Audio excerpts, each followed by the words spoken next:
እዚ ትግራይ ስትሪም ሚዲያ ዮ ዜናታት ዝሰዓት እንሆ በፈለማ አርእስተ ዜና አይተ ሃፍቲ ኪሮስ ማእኸላይ ኮሚቴ ህወሓት ዝወሰኖ ዘይተፈለጠ ውሳነ አቃሊዑ አበ ዞባ ደቡብ ትግራይ አመራርሓ መንግስትን መራሕቲ ሰራዊትን ዝተረኸብሉ ዓብይ መድረኽ ተሳሊጡ ሎሚ ንጎ ከባቢ ሓደ ሰዓት ሓደጋ መኪና አጋጢሙ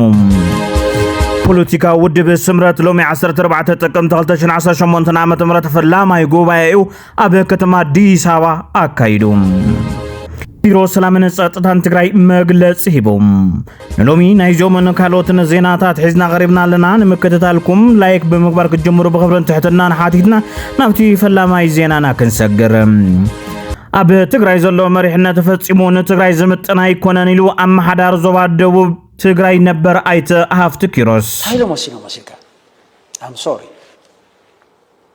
ህዝብ ትግራይ በደንብ ይፈልጦ ልግባእ ብለ ስለ ድሓስብ ወሲኖምስ ፕሪቶሪያ ፈጺምና ከይትግበሬና ንቃለሰ ግበእና ኢሎም ወሲኖም ፈጺሙ መጀመሪያ ተዝክሪኻ ፕሪቶሪያ ተፈረመሎ ይቀደድ ይሉ ኢልመጸ ስራሕ ፈጻሚ ይቀደድ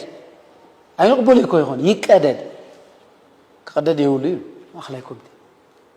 ህዝብ ትግራይ በኢዱን ይሁን ሐሚል ቀደድ ታረባሓና ማክሲማይዝ ልገብር ታጉዳአትና ለቀነስ ናባዕልና ናይ ቀጻሊ ስራሕ ኢሉ ወስኖ ዳል ምንታይ መቃለስ ንጎሮ ለሓደ ብጻይቀው መቃለስና ንጎሮ ልግበአና ኢላ ሕዚ ላፍታ መጀመሪያ ተሞሊሶም ፕሪቶሪያ ሕዚ ፈጺሙ ከይትግበሬና ንቃለስ ልጎሮ ወሲኹ ድማ አይተ ሃፍቲ ኪሮስ ህዝብ ትግራይ ክፈልጦ ዘለዎ ጉዳይ አበ ቀረባ እዋን እንታይ ሎም ከም ዝወሰኑ ካብ ባዕሎም ዝረኸብኩ ሓበሬታ ብምባል ድማ አውጽኡሎም ሎሚ ንጎ ከባቢ ሰዓት ሓደጋ አጋጢሙ ሎሚ 14 ጥቅምት 2018 ዓመተ ምህረት ንጎ ሰዓት 1 ካብ ደብረ ዳሞ እናተጓዓዙ ሰለስተ ሰብ ጽዕና ዝነበረት ንእሽተይ መኪና 150 ሜትሮ ናብ ገደል ተገልቢጣ ናብ ውሽጢ ገዛ ኣትያላ ኣብቲ ገዛ ውሽጢ ከፍቲ ቤተሰብ ናይቲ ገዛ ዋላን ተነበሩ ምንም ዓይነት መጉዳኣት ግን ኣይበጽሖምን ካብቶም ተሳፈርቲ ግን ሓደ ዝቆሰለ ከም ዘሎ ተፈሊጡ በአባላት ኃይልታት ጸጥታ ዝተልዓለ ሕቶ አግባብነት ዘሎ ናይ ኩሉ አባል ሰራዊት ሕቶ እኳ እንተኾነ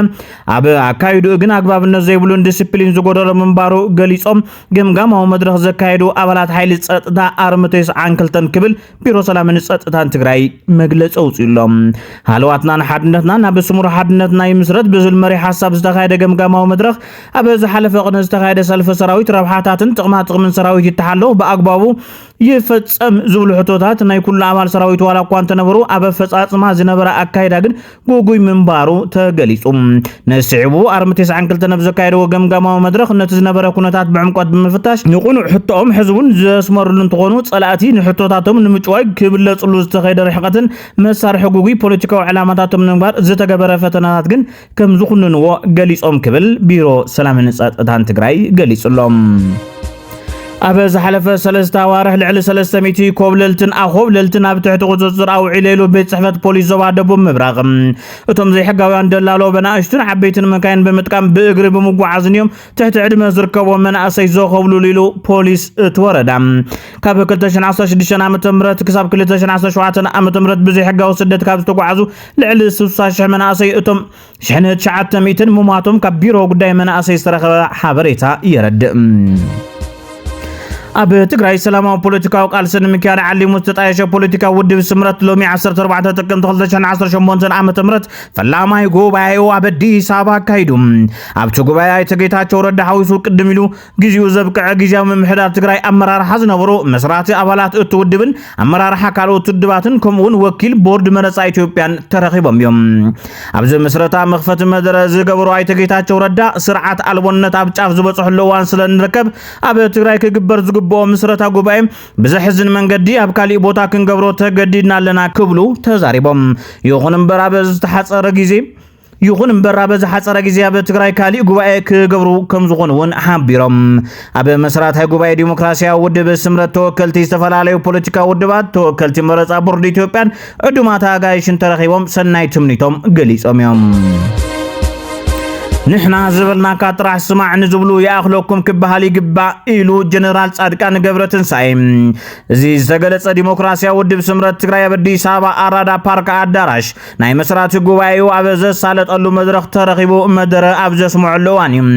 ሌተናል ጀነራል ጻድቃን አበላ ዲሞክራሲያ ውድብ ስምረት ዕውት ጉባኤ ኮነለም ሰናይት ምን ይድሕር ምግላጽ ብዝኾነ አጋጣሚ አብዝ ለዓለ ፖለቲካው ስልጣን ተቀሚጦም ናይ ዓዲ ዕድል ዝውስኑ ንሕና ዝበልና ካጥራሕ ስማዕ ዝብሉ ተሓታትነት ዘይብሉ ናይ ህዝብ ወሰናይነት ዘይረጋገጸሉ ፖለቲካው ስርዓት ያአኽለና ክብል ተሰሚዕሎ ወሲኹ ድማ ኣብቲ ክሳብ ሕዚ ዝመጸ ፖለቲካው ውድብ በዋናነት ብናይ ባዕሉ ጸገምና ተሓላለኸ ምኻድ ኣብይዎ ኣብ ዕነይኒ ምእታው ጥራሕ ዘይኮነስ ንህዝቢ ትግራይ እውን ሒዙ ናብ ዕነይኒ ከኣቱ ኣብ ናይ መወዳእታ ጫፍ ይርከብ ክብል ገሊጹ ሓድነት ህዝቢ ትግራይ በዲሁ መጻወቲ ካልኦት ክኾኑ ዝገበረ ፖለቲካዊ ኣመራርሓ የኣኽለካ ክበሃል ይግባእ ኢሉሎ ጀነራል ጻድቃን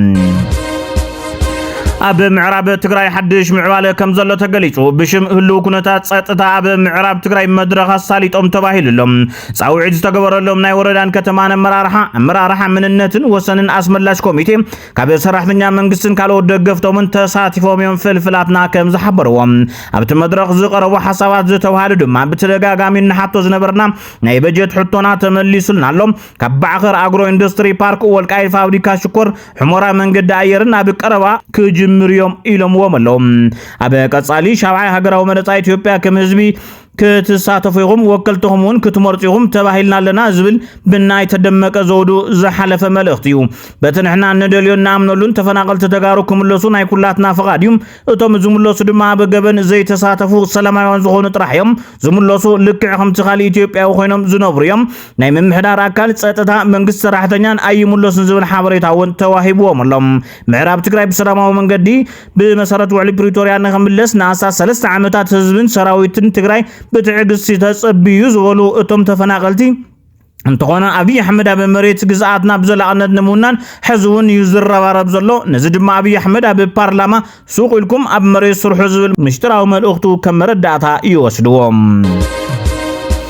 أب زوبا دبوب تግራይ ዓብይ መድረኽ ተሳሊጡ እንካይዶ ዘለና መድረኽ ሓድነትና ብምጥንኻር ተመኻኺርና ህዝብና ንምግልጋል ናብ ናይ ልምዓት ስራሕትና ብሓድሽ ሆነን መንፈስ ንምስግጋር ኢሉ ኣማሓዳር ዞባ ደቡብ ትግራይ ኣባል ማእኸላይ ኮሚቴን ውድብ ሕወሓት ኣይተዝናቡ ገብረመድህን ህዝባዊ ኮንፈረንስ ዞባ ደቡብ ትግራይ ፕሬዝደንት ጊዜያዊ ምምሕዳር ትግራይ ሌተናል ጀነራል ታደሰ ወረደ ኣቦ ወንበር ውድብ ሕወሓት ዶክተር ደብረጽዮን ገብረ ሚካኤል ሓላፊት ቤት ጽሕፈት ውድብ ሕወሓት ፈትለወርቅ ገብረ እግዚአብሔር መንጆሪኖን ኣብ ዝተረኸቡሉ ኣብ ከተማ ማይጨው ተኻይዱ